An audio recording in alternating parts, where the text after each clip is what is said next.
1.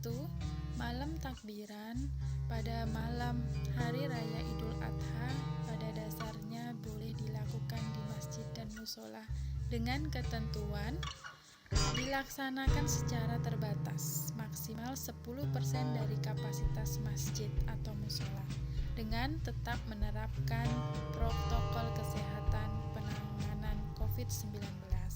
Kemudian takbir keliling ditiadakan atau dilarang untuk mengantisipasi keramaian dan kerumunan. Dan kegiatan takbiran dapat disiarkan secara virtual. 2. Sholat Hari Raya Idul Adha 10 Dzulhijjah 1442 Hijriah atau 2021 Masehi di lapangan terbuka atau di masjid dan musola pada daerah zona merah dan oranye ditiadakan. Ketiga, sholat Hari Raya Idul Adha 10 Dzulhijjah 1442 Hijriah dapat diadakan di lapangan terbuka atau di masjid dan musola hanya di daerah yang dinyatakan aman dari COVID-19 atau di luar zona merah dan orange berdasarkan penetapan pemerintah daerah dan Satuan Tugas Penanganan COVID-19.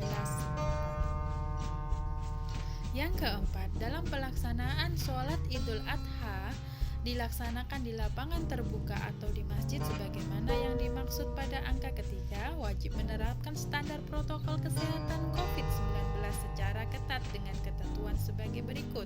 Sholat Hari Raya Idul Adha dilaksanakan dengan rukun sholat dan penyampaian khutbah Idul Adha secara singkat paling lama 15 menit. Jemaah sholat Hari Raya Idul Adha yang hadir paling banyak 50% dari kapasitas tempat yang digunakan.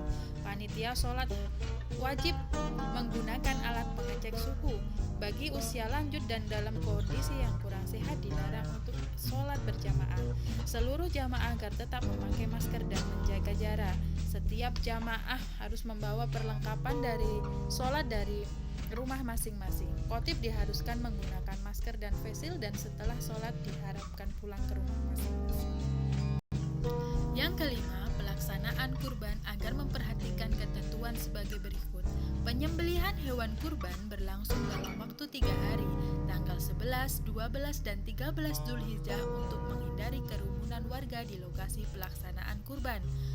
Kegiatan penyembelihan, pengulitan, pencacahan daging dan pendistribusian daging kurban kepada warga masyarakat yang berhak menerima wajib memperhatikan penerapan protokol kesehatan secara ketat seperti penggunaan alat tidak boleh bergantian.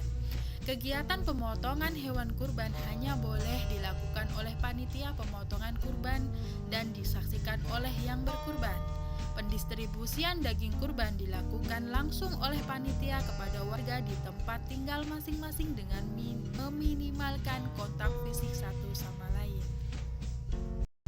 Yang keenam, panitia Hari Besar Islam atau panitia sholat Hari Raya Idul Adha sebelum menggelar sholat Hari Raya Idul Adha di lapangan terbuka atau masjid dan musola wajib berkoordinasi dengan pemerintah daerah, Satuan Tugas Penanganan COVID-19, dan unsur keamanan setempat untuk mengetahui informasi status zonasi dan menyiapkan tenaga pengawas agar standar protokol kesehatan COVID-19 dilaksanakan dengan baik, aman, dan terkendali.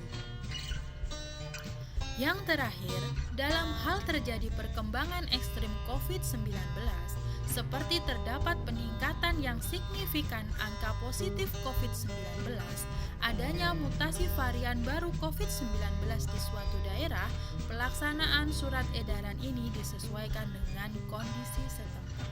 Terima kasih.